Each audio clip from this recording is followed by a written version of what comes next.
dengan saya Dr. Iman Dwi Winanto, spesialis ortopedi dan traumatologi.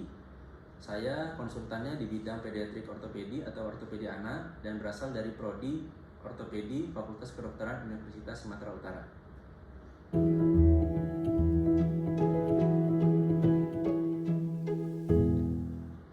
Oke, jadi pada hari ini kita mau bahas atau mau ngobrol-ngobrol tentang clubfoot atau sering juga kita sebut sebagai kaki pengkor.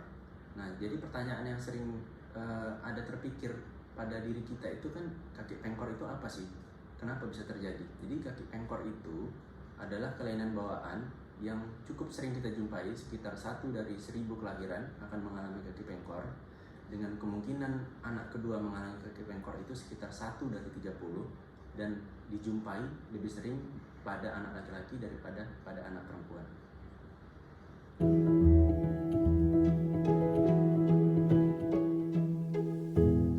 Oke, jadi setelah kita udah tahu tuh sebenarnya kira-kira clubfoot atau kaki pengkor itu apa dan kemungkinan terjadinya bagaimana, nah kita harus ada berpikir lagi, kira-kira kenapa sih kok bisa clubfoot ini terjadi atau kaki pengkor ini terjadi. Jadi yang pertama, sampai sekarang itu belum diketahui secara pasti kenapa clubfoot atau kaki pengkor itu bisa terjadi. Tapi diperkirakan adalah suatu masalah genetik yang menyebabkan terjadi perubahan pada kaki sehingga menyebabkan terjadinya kaki pengkor. Kemudian yang kita harus ingat adalah kaki pengkor itu bukan terjadi akibat ada atau tidaknya yang dilakukan oleh orang tua pada bayi yang ada di dalam rahim sehingga menyebabkan kaki pengkor. Tidak ya, jadi itu sebenarnya nggak ada hubungan sama sekali.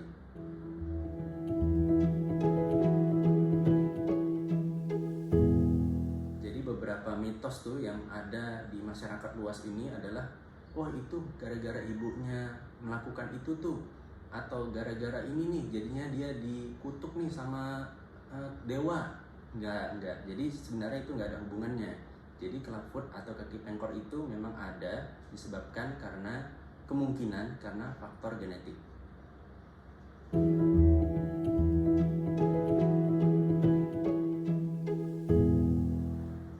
Jadi kita kan udah tahu tuh definisinya apa, kemudian kita udah tahu juga tuh kira-kira sebabnya apa.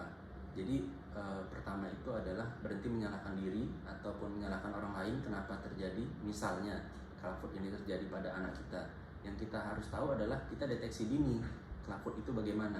Jadi yang harus diingat tuh beberapa tanda-tanda pada clubfoot atau kaki pengkor. Yang pertama itu adalah kafus. Kafus itu adalah posisi di mana bentuk telapak kaki dia seperti pelana kuda. Kemudian aduktus. Aduktus itu sisi bagian dalam atau jempol dari kakinya itu mengarah ke dalam.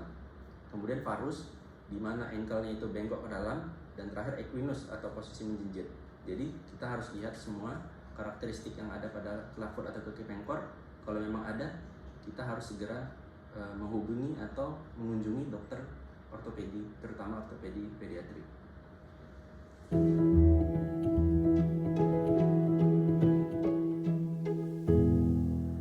Nah, sekarang saya mau cerita sedikit tentang postural clubfoot. Postural atau positional clubfoot atau kaki pengkor itu adalah keadaan di mana kaki bayi yang baru lahir itu seperti kaki pengkor pada umumnya, tapi dia masih cukup elastis atau fleksibel untuk bisa kita koreksi secara pasif. Nah, untuk bisa mengkonfirmasi secara benar, kita harus kunjungi dokter ortopedi terdekat. Nah, untuk tata laksana terapi clubfoot atau kaki pengkor itu kita bisa melakukan terapi secara operatif ataupun secara konservatif. Nah, terapi yang pertama bisa dilakukan adalah secara konservatif atau tanpa operasi.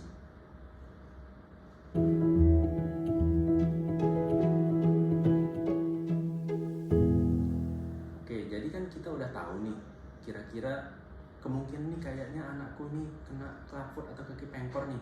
Jadi bagaimana nih? Kita harus konfirmasi nih langsung ke dokternya. Jadi apa yang harus dipersiapkan? Yang pertama adalah persiapkan diri dulu. Persiapkan mental bapak ibu, kemudian persiapkan bayinya. Terapi itu paling baik dilakukan pada 1 atau 2 minggu pertama kelahiran. Oleh karena itu, pengobatan sedini mungkin baik dilakukan.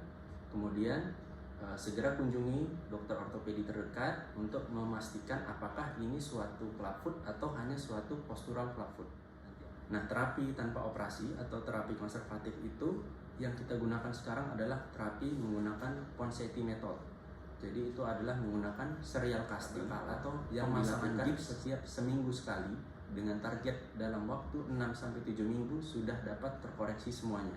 Kita mulai koreksi itu dari kafusnya, kemudian kita lanjut kepada adductus dan parusnya, dan kemudian lanjut kepada equinusnya. Setelah kita lakukan terapi selama 6-7 siklus, kita evaluasi kembali scoring daripada deformitas yang ada pada anak tersebut. Apabila masih ada equinus yang tersisa, kita bisa melakukan Achilles tendon tenotomy untuk terapi operatif yang minimal sekali, atau yang lebih dikenal dengan pemanjangan daripada tendon Achilles. Jadi tendon Achilles itu adalah tendon yang berada di bagian belakang dari ankle joint kita. Dia biasanya pada pasien dengan clubfoot atau kaki pengkor dia posisinya memendek. Nah, pada prosedur Achilles tendon tenotomy itu kita mencoba memanjangkan tendon Achillesnya sehingga posisi kaki bisa dalam posisi menapak yang lebih baik untuk anak itu bisa berdiri ataupun berjalan.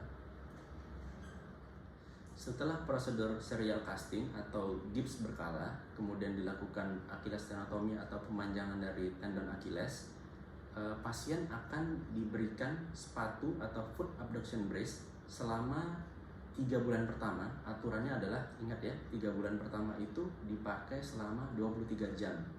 Hanya dibuka saat anak ibu atau anak bapak saat mandi saja. Setelah itu di 4 bulan sampai 3-4 tahun umurnya itu dipakai selama 16 jam. Diusahakan saat anak tidur. Kenapa? Supaya saat anaknya bangun dia bisa mencoba beraktivitas tanpa menggunakan sepatunya.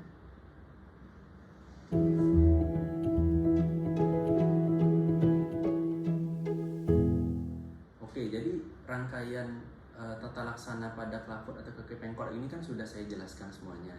Sebenarnya tidak ribet ya. Yang penting kita ada kemauan, kemudian kita ada rasa ingin mengobati anak kita. Jadi sebenarnya kita harusnya tidak perlu takut untuk menjalani serial terapi pada kaki pengkor ini. Nah, yang harus diperhatikan adalah bagaimana yang akan terjadi kalau kita tidak melakukan terapi ini, atau kalau kita melakukannya terlambat. Nah, ini yang harus diingat nih. Yang pertama itu kakinya anak Anda itu bisa dalam posisi yang tidak benar. Artinya posisi memijaknya tidak dalam posisi yang seharusnya atau tidak dalam posisi plantigrade. Oleh karena itu, terapi untuk memperbaiki clubfoot ini sangat penting dilakukan sedini mungkin. Jadi Bapak Ibu nggak perlu takut. Datang aja ke rumah sakit, temuin dokter ortopedinya, nanti insya Allah akan ditangani dengan baik. Jadi buat para orang tua, para bapak ibu yang anaknya diduga mengalami clubfoot atau kaki pengkor, ataupun memang sudah terkonfirmasi mengalami kaki pengkor, nggak usah khawatir. Kaki pengkor ini bisa diobati. Yang penting bapak ibu mengikuti prosedurnya secara seksama, menurut dengan apa yang dikatakan dokternya, dilakukan dengan benar-benar dan sungguh-sungguh. Insya Allah bapak ibu akan mendapati anaknya sembuh dan bisa menjalani aktivitas sehari-hari seperti anak lainnya. Bahkan mungkin anak bapak ibu nggak ingat dia, atau dia nggak tahu bahwa dia sebenarnya pernah mengalami kaki pengkor. Terima kasih sebelumnya saya ucapkan kepada bapak ibu, salam sehat dari saya.